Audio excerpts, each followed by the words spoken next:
2월 10일 월요일입니다. 창세기 26장 34절로 27장 14절 말씀. 에서가 40세에 해쪽 속 부에리의 딸 유딧과 해쪽 속 엘론의 딸 바스맛을 아내로 맞이하였더니 그들이 이삭과 리브가의 마음에 근심이 되었더라.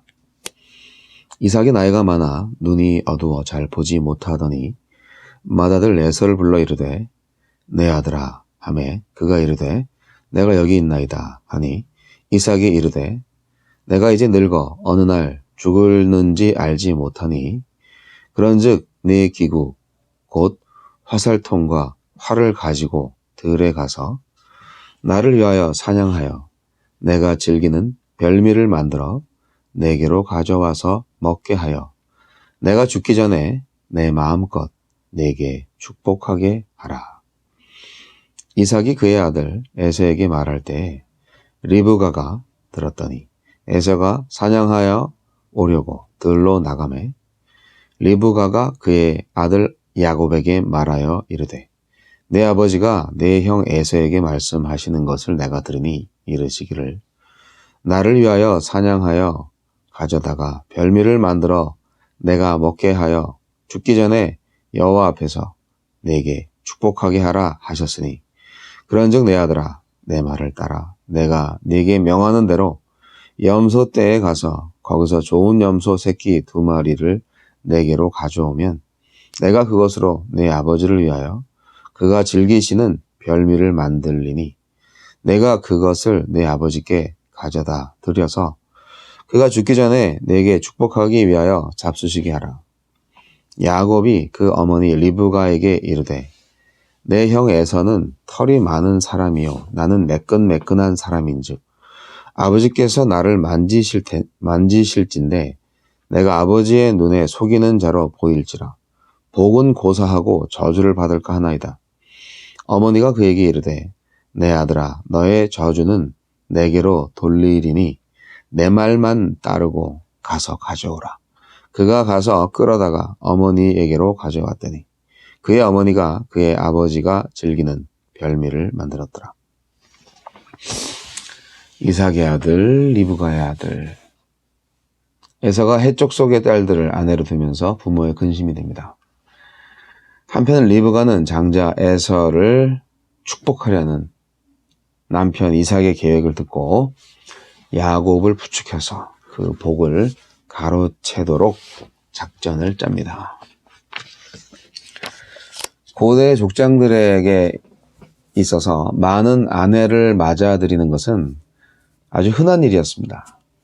각종 전쟁과 약탈이 빈번했던 당시 사회상을 비춰볼 때 타민족과의 결혼은 흔한 일이었죠. 이런 점에서 볼 때 오늘 말씀은 글쎄 에서의 결혼이 무슨 문제가 있냐고 그렇게 반문할 수도 있습니다. 그런데 이제 그들은 에서와 그 아내를 말하는 거죠. 그들은 에서의 부모들한테 아주 걱정거리가 되었다고 성경은 기록하고 있습니다. 원래 성경은 일부 일처제를 얘기합니다. 일부 일처제가 성경에서 말하는 결혼 제도입니다. 결국 일부 다처는 하나님의 뜻을 저버렸다고 볼 수 있습니다. 그런데 다윗도 많은 아내들이 있었는데요. 그렇게 말할 수 있는데 네, 맞습니다. 근데 왜 그렇게 할 수밖에 없느냐? 일부 일처가 좋냐? 그리고 왜 타민족과의 결혼을 반대했느냐? 이것은 어찌 보면 폐쇄적인 이스라엘 민족을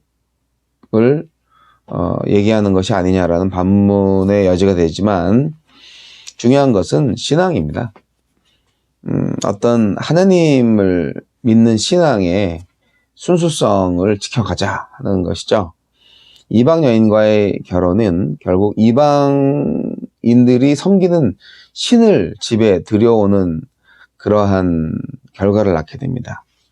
그래서 나중에 바벨론 포로 시기에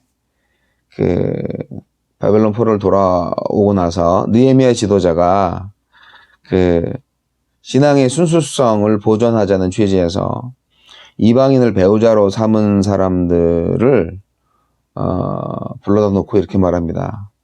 당신들의 배우자 이방인들 안 됐지만 다 돌려보내시오.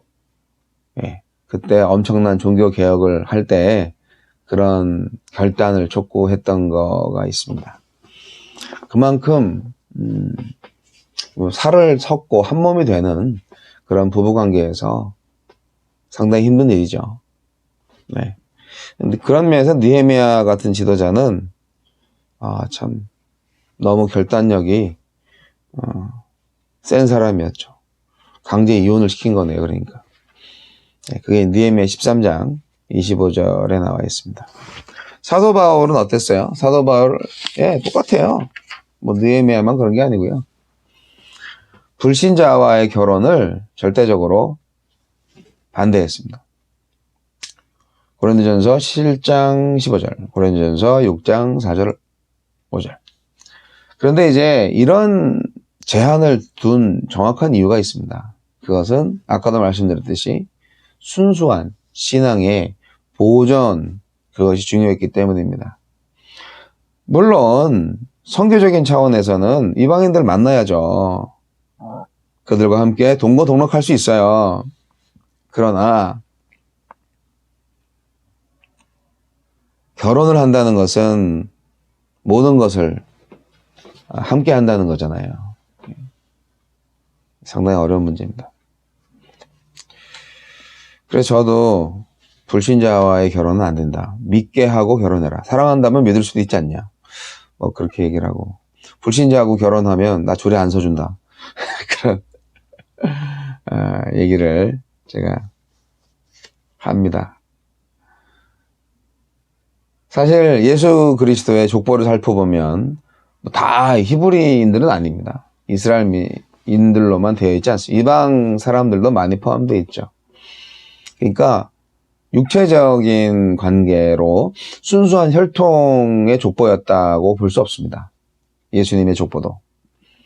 그리고 뭐 도덕성도 뭐 유지가 안 되죠. 뭐 상당히 직업적으로 뭐 여러 가지 면에서 좀 그렇게 인정받지 못할 족보들도 많이 있으니까요. 그러나 예수님의 메시지와 삶은 단지 유대인에게만 한정된 게 아니고 자신을 죄인으로 고백하는 모든 사람들한테 열려 있습니다. 중요한 것은 경건성 유지입니다. 하느님 신앙 유지입니다. 세속에 물들지 않는 경건과 세상 속에서 하느님의 뜻을 실현해야 하는 그런 이중적인 요구가 있어요. 그래서 항상 영적 텐션이 존재하는 것이죠. 뭐 에서 얘기만 해서 죄송한데, 자, 오늘 말씀 안에서는 이삭과 리브가의 아들들이 나옵니다. 이삭의 아들은 에서, 리브가의 아들은 야곱, 뭐 이런 결론이죠. 이게 무슨 말입니까? 네. 이삭은요, 야곱을 통하여서 하느님의 축복이 이어지리라는 것을 몰랐겠습니까? 이삭은 하느님께서 야곱에게 장자권을 주기로 하셨다는 사실을 알고 있었습니다. 그리고 에서가 장자권을 동생한테 팔았다는 사실을 모르고 있었죠. 에서는요, 큰아들이었고 아버지 이삭의 편애를 받았습니다. 그래서 이삭은 에서를 축복하려고 마음 먹고 있었던 것입니다. 근데 그 축복을 하려는 근거가 어디, 뭐 때문에 축복을 하려고? 그 편에는 사냥한 고기를 즐기는, 별미를 즐기는 입맛에서 나왔습니다. 이삭의 어두운 눈, 이삭의 눈은 육체적인 눈만 어두워진 게 아니라 영적인 분별력도 어두워진 것입니다. 눈이 어두워서 잘 보지 못하는 이삭. 그에 반해서 아내 리브가는 귀가 밝네요. 귀가 밝으셔가지고 이삭과 에서의 대화까지 엿듣습니다. 이것은 하나님의 신탁을 기억하지 못하는 이삭의 영적인 둔감함과 가장을 통한 축복의 중요성을 알고 있었던 리브가를 대조시키고 있습니다. 리브가는 야곱이 장자의 축복을 받게 하기 위해서 작전을 짭니다. 아니, 리브가도 너무했네. 남편을 그렇게 속이면 되나? 부부 리브가와 이삭 사이에 참 비극이죠. 편애와 속임수라는 인간적인 요소가 아주 넘쳐나고 있습니다. 하지만 어떻게 해요? 그것을 통해서 하나님이 역사를 이루어 가신다는 사실. 이런 방법밖에 없었나요? 저는 좀 아쉽습니다. 리브가는 남편을 설득했어야 되는 거죠. 장자권은 야곱한테 줘야 됩니다. 하나님 말씀하시지 않았습니까? 네, 이삭이 그거를 듣지 않았겠죠. 그러니까 이 방법밖에 없었겠죠. 그렇게 생각을 합니다. 이삭 잘못이네. 맞습니다. 영적인 분별력, 나이가 먹어갈수록 날이 서야 되는데 말이죠. 네. 눈도 어두워지고 영적인 감각도 어두워지고 그러시면 안 됩니다. 리브가는 그 축복이, 아버지의 축복이, 가장의 축복이 얼마나 중요한지를 잘 알고 있었던 현명한 여인이었습니다. 사랑하는 아들한테 그 속임수 때문에 엄청난 아주 가혹한 시련이 닥치리라는 것을 알았나 몰랐나, 그 책임 다 나한테 돌려, 내가 다 책임질게, 그러면서 작전을 짜시는 엄마 리브가. 리브가의 방법이 하나님의 방법은 아니었어요. 그러나 하나님께서 그 방법을 사용하셨다는 것을 볼 때 인간의 나약함과 하나님의 자비하심이 교체되는 순간입니다. 지극히 인간적인 생각과 계획 속에서도 아브라함에게 주신 약속, 이삭에게 확증하신 약속이 야곱의 생애에 성취되는 것을 볼 수가 있습니다.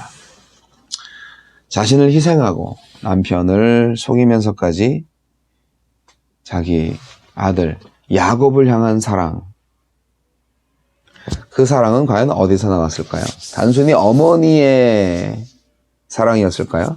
저는 리브가가 굉장히 지혜로운 여인이었기 때문에 에서는 하나님의 축복을, 하나님의 약속을 계승할 만한 존재가 못 돼. 저 이방 여인들하고 결혼도 하고 엉망진창이야. 통제가 안 돼. 팥죽 한 그릇에 장자권까지 팔아먹었잖아. 저런 경솔한 아들은 하나님의 축복을 누릴 자격이 없어. 그렇게 리브가는 생각을 했던 겁니다. 리브가의 그 지혜는 도저히 하늘 같은 남편 이삭을 설득하지 못했기 때문에 자신이 선택한 최선의 방법으로 이삭의 그 축복을 야곱에게 돌리게 하려는 그 선택을 한 겁니다. 기구한 운명이여. 참, 야곱도 대단하고 리브가는 정말 대단한 엄마입니다. 그러나 그 모든 것은 하나님의 약속의 성취, 축복에 대한 간절한 사모함과 믿음 때문이 아니었나라는 생각을 합니다. 단순히 내 아들, 내가 편애하는 아들이 잘 돼야 돼, 이거라기보다는 이 아들보다는 그 아들이 하나님의 축복을 받을 자격이 있어. 나름대로의 그 공정심이 이런 작전을 하게 만들었다. 저는 그렇게 생각을 하는데 여러분의 생각은 어떠한지.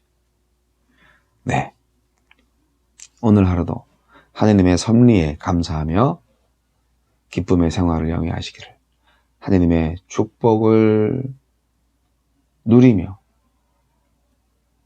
즐거운 인생을 새롭게 살아가시기를 축복합니다.